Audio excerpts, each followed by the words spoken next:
Liam एक साधारण लड़का था, लेकिन उसकी कल्पना की दुनिया बहुत बड़ी थी। एक दिन वह अपने दादाजी के अटारी में पुरानी चीजें खोज रहा था। तभी उसे एक धूल भरा डिब्बा मिला। जब उसने उसे खोला, तो अंदर एक चमचमाती पतंग थी। उसके सुनहरे धागे थे और उसका कपड़ा सूरज की रोशनी में झिलमिलाता था।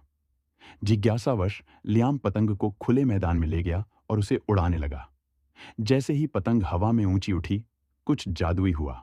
उसके चारों ओर की दुनिया रुक सी गई और फिर अचानक सब कुछ स्टॉप मोशन में चलने लगा। लियाम ने हैरानी से देखा कि वह अब एक अजीब एनिमेटेड दुनिया में था। पेड़ झटकों में झूम रहे थे, बादल छोटे छोटे फ्रेम में तैर रहे थे और उसके अपने हाथ पैर भी ऐसे हिल रहे थे जैसे कोई अदृश्य एनिमेटर उन्हें चला रहा हो।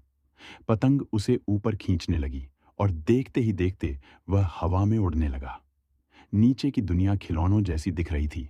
छोटे छोटे घर, स्टॉप मोशन में चलते लोग और चमकते हुए पहाड़।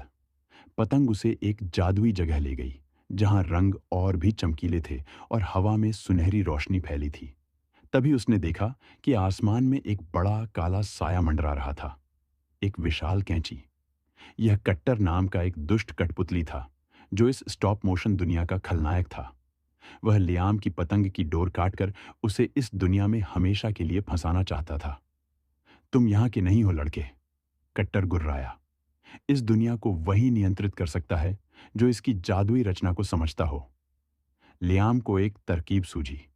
अगर यह दुनिया स्टॉप मोशन में चल रही थी, तो शायद वह इसका इस्तेमाल करके कट्टर को हरा सकता था। उसने तेजी से अपने हाथ घुमाए और चमत्कार हुआ। उसके चारों ओर का दृश्य बदलने लगा। अचानक पेड़ उगने लगे, इमारतें बन गईं और कट्टर के नीचे की जमीन टूटकर गिरने लगी। वह संतुलन खो बैठा और सीधे मिट्टी के एक बड़े ढेर में गिर पड़ा। कट्टर हार चुका था। पतंग अब और भी तेज चमकने लगी और धीरे धीरे लियाम को वापस उसके मैदान में ले आई। जैसे ही उसके पैर जमीन पर पड़े, दुनिया फिर से सामान्य हो गई। पतंग अब बस एक साधारण पतंग थी। उसकी जादुई चमक गायब हो चुकी थी। लियाम मुस्कुराया। उसने एक ऐसा एडवेंचर जिया था जो किसी ने कभी नहीं देखा होगा, और उसे यकीन था, जब भी उसे फिर से जादू की जरूरत होगी, वह अपनी पतंग उड़ाकर नए रोमांच की ओर उड़ान भर सकता था।